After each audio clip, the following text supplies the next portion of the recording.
Hey, good morning, everyone, in U.S. History 1. I'm going to try to put up what I consider to be a short summary of Chapter 2 via sort of my just little discussion of what I think the high points are, and certainly to help hopefully aid you in focusing on what I think are the most salient points of the chapter.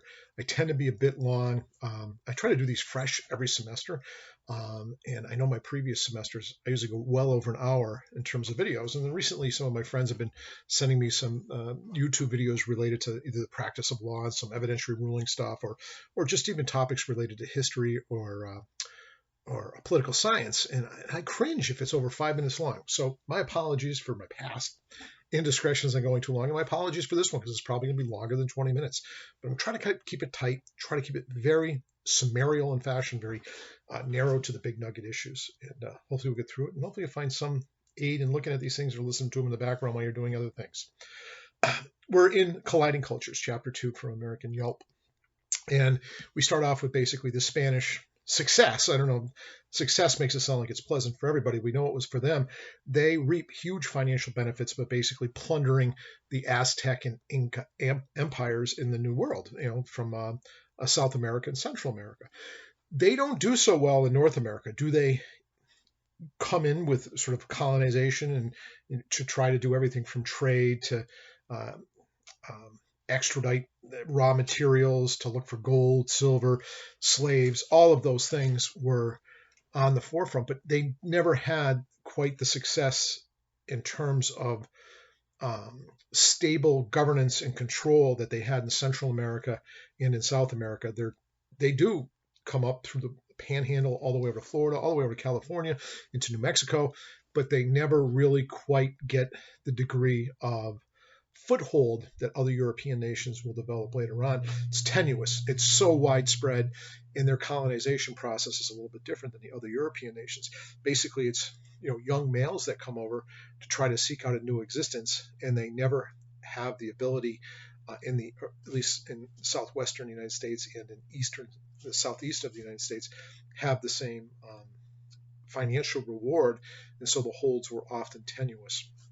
But the Spanish success overall became very attractive to other European nations. There was some real push as a result of the Spanish success, and the dominance of Spain creates envy in the other nations' eyes. And part of it is based upon, I don't know how genuine it is, but this concept of religious competition. And there was. We know that the Protestant Reformation happens not too long after the colonization of the New World. And there's competition between the faiths in terms of which shall be predominant. There's tension over religion.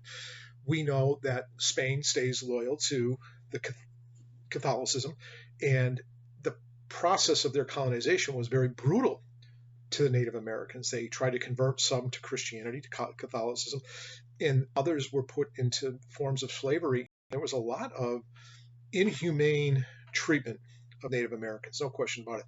There's even the story of one group, I don't know if it was the Pueblos, but basically, it says one of the Spanish settlements southwest, Juan de Ornate sacked the Pueblo city of Acoma. The Spaniards slaughtered nearly half of its roughly 1,500 inhabitants, including women and children, but then he ordered that 1 foot be cut off every surviving male over the age of 15 and enslaved the remaining women and children. This brutality got reported back to Europe, of course, and it developed into a vision that the Spanish, the Popish Spanish, meaning the Catholicism of Spain, was partly responsible. And if the English Protestants or other groups that weren't remaining in the Catholic fold were to have developed, and what would be done with more humanitarian and more egalitarian types of treatment and interaction. And it became called the Black Legend. The Spanish incursion into the New World was labeled as the Black Legend, one of debauchery, of murder, of cruelty. And that was part of the competition between the Protestant Reformation and the Catholic Church now, to see who basically could show the world which religion was superior. That's part of it. Most of it's what? Most of it's an economic drive to seek the benefit, whether it's through trading, gold, silver, or they're still looking for that what? westward passage from Asia, because the wealth and luxuries of Asia were still the compelling um, um, lure, if you will, to going through the New World. So they have the who are going to be the rivals: Netherlands, the Dutch, the English, of course, and Portugal. They're all going to compete. Portugal is also a Catholic nation, and their disputes over their colonization and/or conquering of the New World actually leads to the Pope coming to a treaty between Spain and Portugal, and that treaty is known as, hope I underlined it, I never could pronounce it, the Treaty of Tordesillas in 1494. That basically gave Portuguese the sort of the lands in the most eastern portion of South America, and the main portion be, for Spain to take over, because they're superior. The Europeans believe that they are superior in terms of their civility, in terms of their technology, in terms of their advancement culturally and politically, and they see natives as basically shiftless, ignorant, and unable to challenge the Western ways of Europe, whether it was Portugal, Spain, the Netherlands, which are the Dutch, and of course England. And so they came to this treaty, and that's why Portugal is largely their incursion, if you will, into the New World is mostly in Brazil. And the big thing is sugar and slavery. Portugal, in fact, has more transported slaves, part of the slave trade from Africa, than any other nation in the Western Hemisphere. And it brings a mix of racial identity that's unique to Brazil that's nowhere else in the planet. That's why, to this day, the major language of Brazil is Portuguese. But that's neither here nor there, because we're talking about U.S. history. We want to focus more on North America, but Portugal played a role in it as well.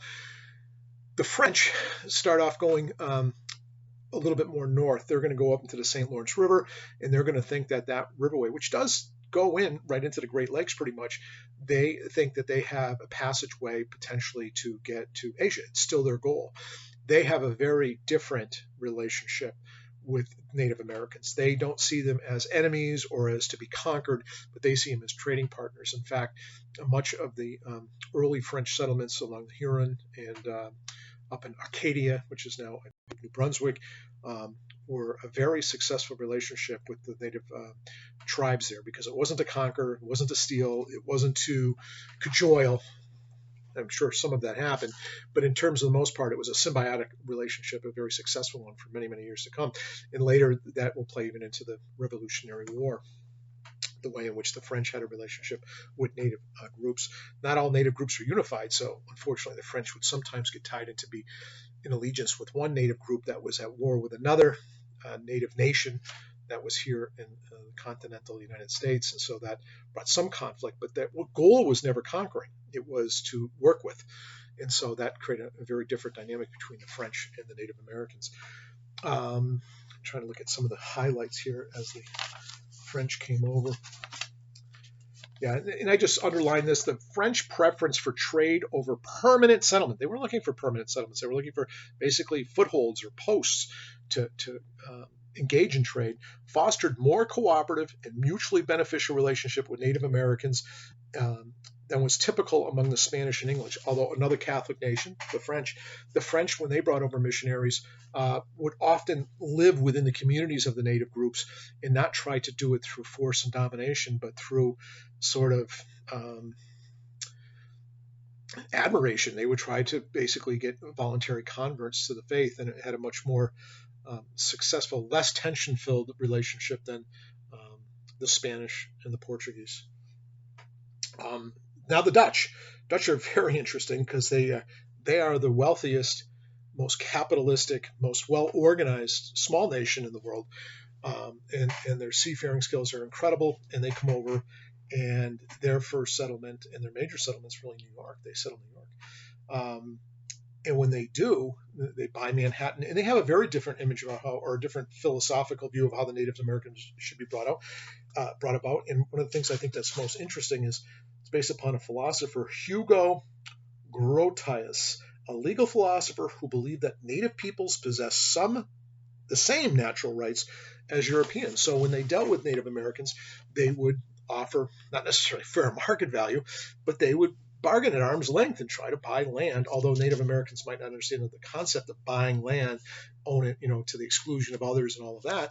But they dealt with them at arm's length, and they had a much better relationship with Native Americans. The very dark part of the Dutch beginnings in the New World or in the northern continent is slavery. They found that they couldn't bring over enough indentured servitudes. Usually they paid up, we'll pay your fare over, something like that. You work for 7 years for free and you get room and board, but after that you'll be free. They brought over a lot of indentured servitude, a lot of these people that would work for a period of time in order to venture a new life in the New World. But the Dutch economy was very strong, so the draw to come over as an indentured servitude wasn't nearly as strong as it might be in England. And so they had to do what? I don't know if they had to do it, but they found that the slave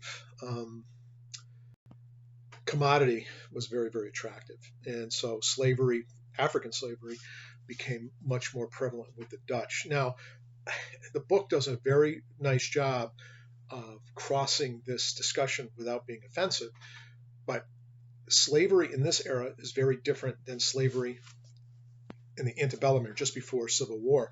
Slavery in this era was much more like indentured servitude. In fact, many slaves weren't always going to be slaves. There wasn't a sense of permanency the same way there would be in later decades or later centuries, and it would be less, well, I don't know how you put a good spin on slavery, to be honest with you. Slavery is awful no matter how you sell it, but it was different in that era. It wasn't nearly as brutal, nearly as inhumane, and nearly as identified with the tyranny and the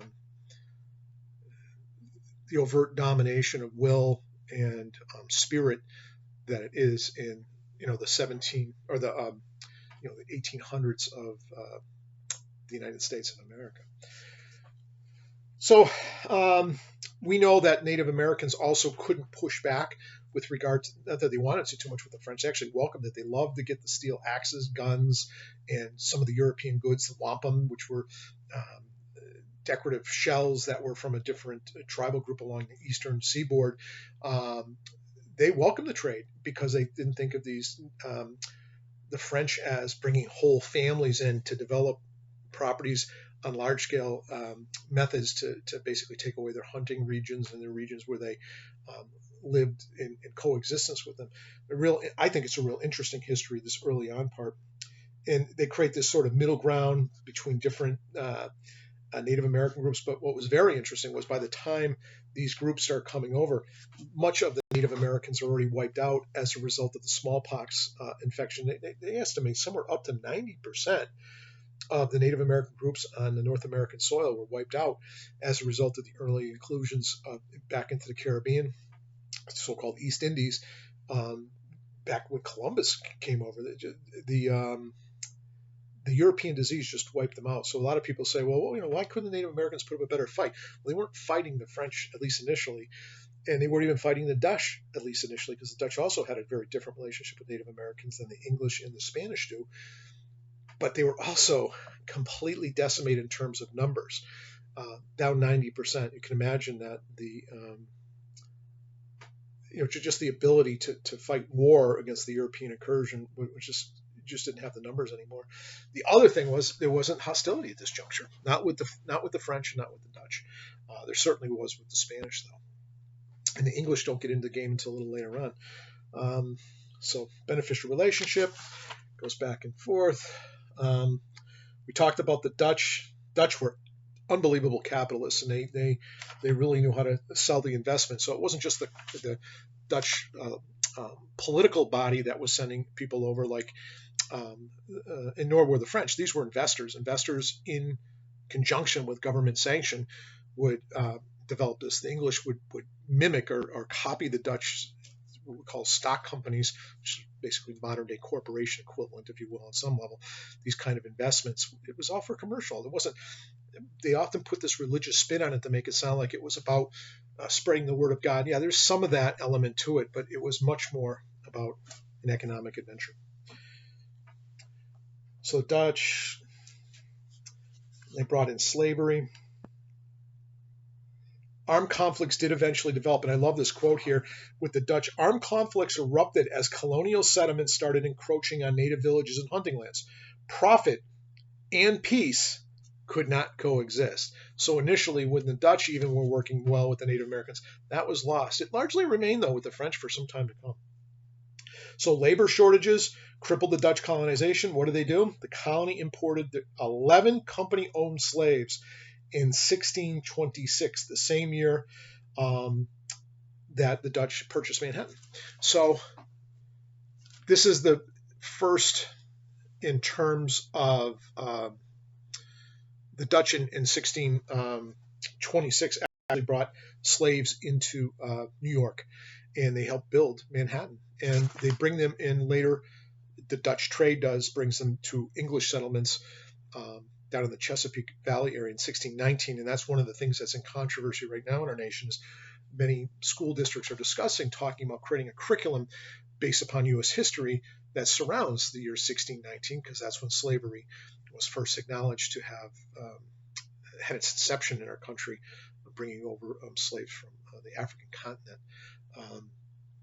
It's very controversial. Some people say, well, you can't focus just on that. It's like, but that doesn't mean we can't. We should spend some time on the fact that slavery does become a very important aspect of the financial draw to the New World. In fact, one of the things you might want to get out of this chapter is what were the main financial derivatives, if you will, of early colonization.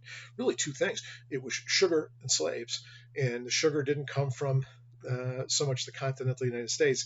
The sugar came from the Caribbean. In fact, the real economic driving tool, other than the raping of the wealth of the Incas and the Aztecs, really is in the sugar trade out of the Caribbean or the East Indies. It's massive. And one of the things that's, if you really study the end of the Revolutionary War, why did the British give up so easily? I shouldn't say so easily, but why did the British give up when they were such a mighty political and military power against the colonists that were breaking away? Part of the settlement was they got to keep the East Indies, and that's where the real moneymaker was. I'm way off track, as I usually am. Company-owned slaves.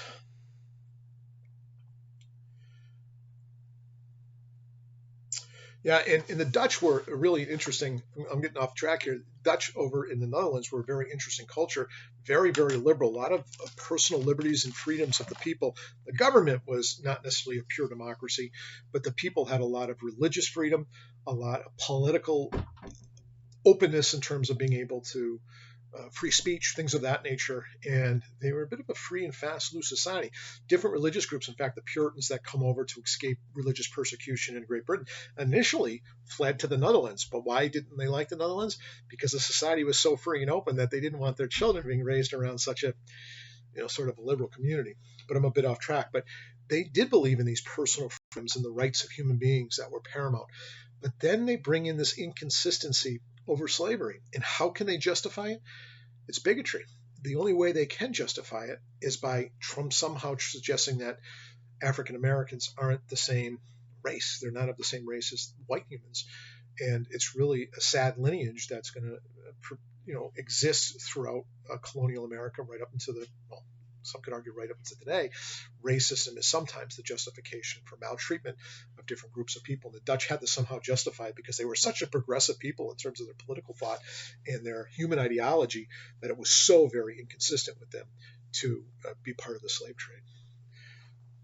We know the Portuguese, and again, that was basically Brazil. It says the culture resulted from the demographics of the brilliance of slavery. And the tool industry powered the whole entire, again, I already went over those two industries that certainly fueled the colonization of Brazil, and that was sugar and the slave trade. And now English colonization. And we know the odd story there. And again, it's about money. Everyone tries to think it's about religious freedom. The second tier is, but the initial tier, Jamestown.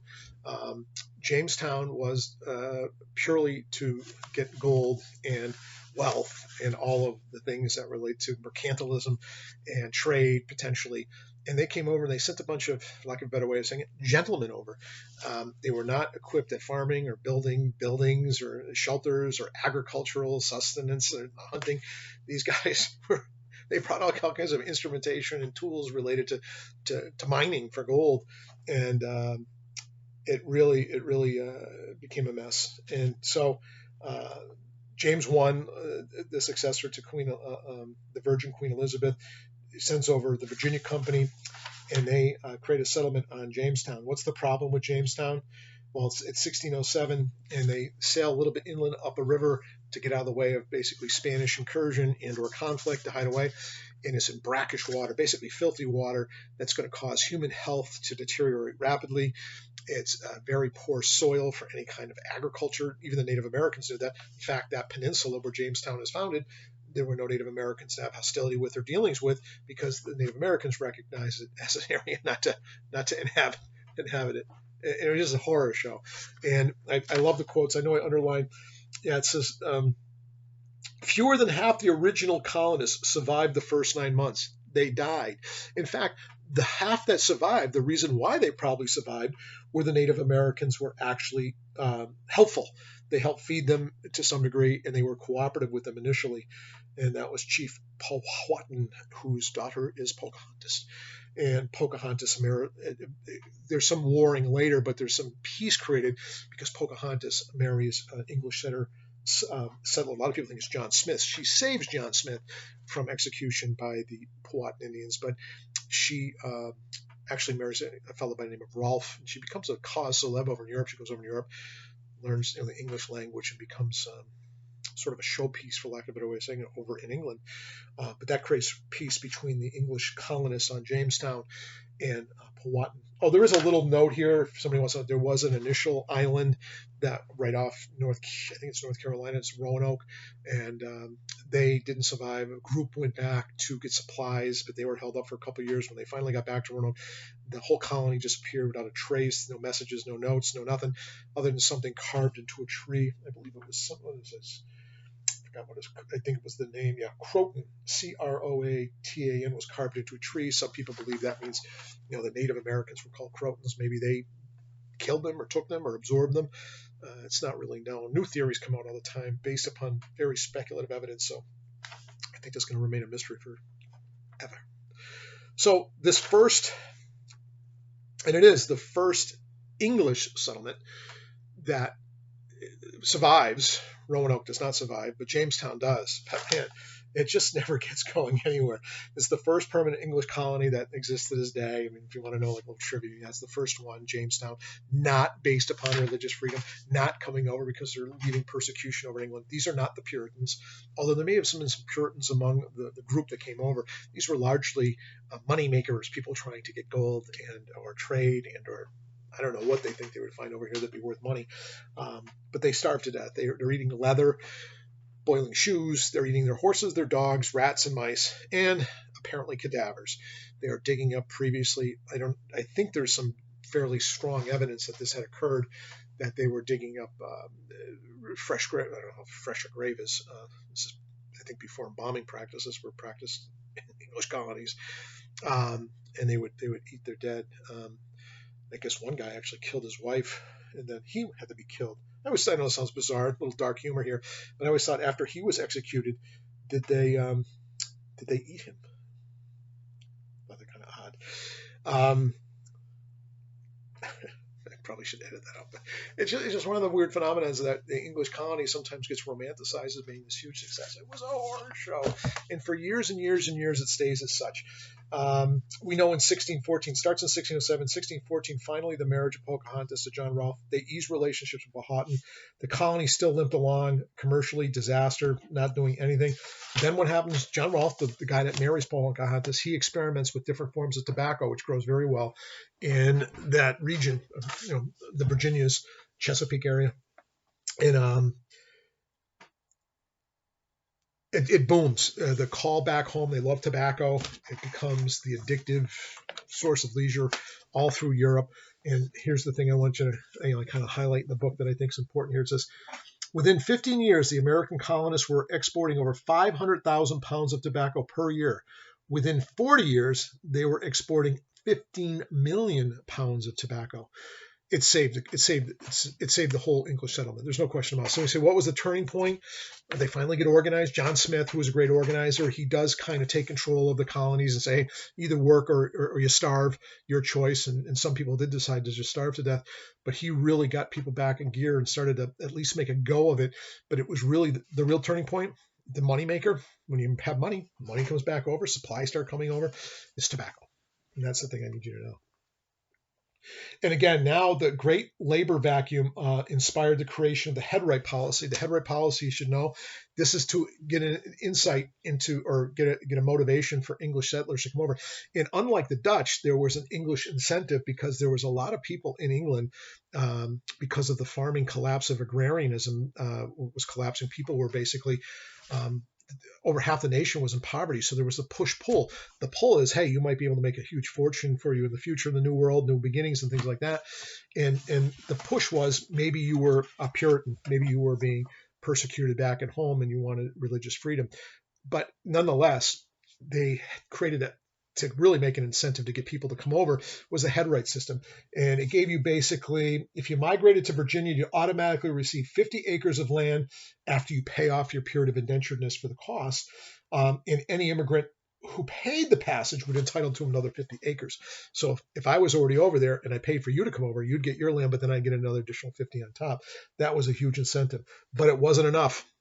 What did they decide to do in 1619? Already referred to the year. It wasn't enough to bring labor in. Growing tobacco is very, very labor intensive. So in order to make it work, they have to bring in slaves. And in 1619, it says right here, it says, in 1619, the Virginia Company established the House of Burgess. Why is that interesting? It's self-governance. And some people say, what's the history of self-governance? Is the Virginia Company, a private corporation, for lack of a better way of saying it, although sponsored by the English crown, they're allowing them to do this.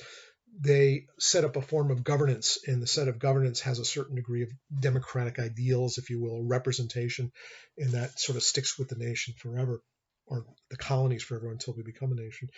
But it says here in 1619, after it establishes the House of Burgess, a limited representative body composed of light landowners that first met in Jamestown. That same year, a Dutch slave ship sold 20 Africans to Virginia colonists. Southern slavery was born. It's an important date to know. And why did the English feel like they were entitled to these lands? Why? It's because they had a feeling of superiority, both based upon their religion, based upon their advancement in terms of seamanship, based upon their history. It's kind of almost like an early form of what we call manifest destiny. They would believe they were superior, and so therefore, if the natives didn't want to somehow become integrated or leave, they were subject to conquest. And again, the early slavery in even the colonies of the southern colonies, their initial servitude was not necessarily permanent, was not necessarily heritable, or even particularly disgraceful at that time. In fact, I give an example here of a slave, Anthony Johnson, who sold into servitude but fulfilled his indenturedness and became a prosperous tobacco planter himself. We know it's going to change and become much more permanent and cruel as time goes on. I don't know how you get more cruel than just being slave, but obviously there's gradients within the realm of horror that slavery is. And now New England, although the book doesn't do, I think, a great job on this. The initial there was first the Pilgrims and then the Puritans, but we know that they were initially trying to head down to Jamestown, but they missed through an error navigation and ended up in Massachusetts. But a lot of people like to focus on the Puritans coming over, and they're called Puritans as a derogatory term in England because they don't think the Anglican Church is doing enough to follow the Bible. They don't think they've broken away enough from popish dogma, which is Catholic dogma, and they think that the Bible is got to be more strictly adhered to. Initially, they kind of, and they're being persecuted in England, or at least harassed, and they don't like it. So they initially, someone go to the Netherlands, but that's such a free hippy dippy state, they can't take it. They want to, and they don't want to break away from England. They see themselves as uniquely English, but they want to go to the New World to create a city upon a hill, to show them as an example of living the pure life under Puritan dogma, basically the gospel will show the world how it's a superior way to do it. Their colonization is different than the French, the Dutch, the Spanish. They bring over families, and most of these families aren't very poor. The Puritan groups aren't. Some of the earlier ones are in Virginia. These are largely middling groups. These people have a certain degree of, I don't say wealth, but they're middle class, and they come over as family groups, and they come over. And theirs is about religious freedom. Religious freedom for whom, though? It's a real important concept, and I know I've already gone over 30 minutes. It's religious freedom for them. They don't like different religious dogma. They find it as a heresy. So Quakers, Anglicans, which is the English formal church religion, Catholics, Jewish people, all of these people, if they are not going to be willing to comply with their rules and dogma and requirements, they either had to leave. And if you're Quakers and you didn't leave, you could be executed. And so, although it's based upon religious freedom, we often get taught this misconception that it's religious tolerance for everyone. It's not. It's just religious tolerance for the Puritan view. They get a bit of bad rap of being really uptight. They are pretty uptight, but they're not nearly as uptight as suggestion by the colloquial history that we often get about Puritanism. So right here, the Puritans did not seek to create a haven of religious toleration, a notion that they, along with nearly all European Christians, regarded as ridiculous at best and dangerous at worst. They wanted to create their own city upon a hill based upon their values. In fact, in order to participate in civic life, you had to be a member of the church. You had to be saved. It was a Calvinistic view. Calvin was a philosopher in religion in Europe, that there are certain people that are chosen. They're preordained to either be saved or not saved. And there's nothing you can do in your lifetime to change that. So if you weren't saved, you're a young person, now you can do good deeds and be really religious and follow the gospel. You can now later be saved. That's not part of the religious tenement in that era. It comes later through what we call the revivalist movement. But at this juncture, you're either saved or you're not saved. And many of these people, basically, you proclaimed you're saved, and how you could prove evidence of being saved is by the success and the goodness and by which in the way in which you lived. So New England is a much less stratified society in terms of economics, mostly middling group. They're very homogenous, both in religion, everyone's the same, and they're very homogenous in terms of sort of income and sort of status in the community. It's a fairly equal midline sort of group, and very, very few impoverished people during this period of time. And we know by the time the English colonists are coming to Massachusetts, 90% of the native peoples were wiped out. And again, all incursions of Europe with native people weren't the same. Some were symbiotic and got along and did well. Some were hostile, and some were very complementary, especially with the French. So male property owners who were Puritans could vote in town meetings, choose their selectmen, assessors, and constables, and other officials among themselves to conduct the daily affairs of government. In fact, I was surprised not to see it in this chapter, but we know when the Mayflower came over, they did something called the Mayflower Compact. These guys got together and they actually said on the ship, we got to figure out what we do when we get there. We have to create, and the Mayflower Compact's basically a sort of a constitution, if you will, of how the people will choose their leaders and their form of governance by the people. And some people say, well, that's the roots of our nation, right? The political philosophy of democracy. I'm not sure because they all had to be a member of the Puritan Church, and they were still going to use God as their guiding principles based upon the biblical structure. We know that Massachusetts does banish Quakers. They banish people like Anne Hutchinson, who was a female, probably the first feminist, if you really can identify feminism at any time in history. This is probably one of the earliest ones, because she said she was saved and therefore had every right to speak about God's word than any male did, and she would criticize local Puritan pastors and preachers, and that was considered to be a challenge to the male hierarchy in the church. And so she got banished. She ended up in Rhode Island, like most people who get kicked out of other states end up in Rhode Island. She only got killed by Native Americans later on, but she was a real interesting woman. If someone's thinking about a paper about something and you're interested in early feminism and religious history. Ian Hutchinson's a real interesting character. And the other one's Roger Williams. Although a Puritan himself, he was very he believed in religious tolerance for everybody. He gets kicked out of Massachusetts too because he's speaking out against some of the church policies. He ends up down in Rhode Island. That's why they have the Roger Williams Zoo in Rhode Island. They also have Roger Williams University in Rhode Island. He, although a very devout Calvinist himself, believed in religious tolerance for other people, which was a real progressive concept in this era of our history. And Quakers, early Quakers were persecuted in Massachusetts by the Puritans. Some of them were killed because they refused to leave and they refused to convert, and got killed. Puritans later become known as Congregationalists. You should know that later on. Very prosperous. New England didn't have huge, large farms. In fact, people say, well, the one thing about Puritans you can say that makes them a little bit, I don't know, more likable in history is the fact that they didn't have a lot of slavery in New England, especially early on. And that's a testament to their humanitarian views and their religious views. It partially may be true, but what's also true is New England just didn't have the large plantations that grew tobacco and later cotton or industries like that. It was much more a sustenance farming and shipbuilding and lumber and things like that just didn't have a strong economic demand for slavery. So it was an accident of geography and economic development as much as it was political or humanitarian philosophy. Puritans. Yeah, and I'm just looking at the conclusion here. Fledgling settlements, Virginia, Massachusetts, paled in importance. They did. They paled in importance economically to the sugar colonies of the Caribbean. They were valued more as marginal investments and social safety valves where the poor could be released, and the colonies nonetheless created a foothold for Britain as a vast North American continent. Religious, social, and political upheaval also brought people over to Massachusetts, but they were tied together by the economy. Tobacco and sugar fueled new markets in Europe. The economy grew increasingly dependent upon what? Slave labor. Starts this early. Basic summary. Just want to hit some high points that I thought were important. There's a lot of other important information here. If I skipped over it, say, Corbin, you really missed an important thing. Don't be afraid to give me a shout out. The book is what I test from.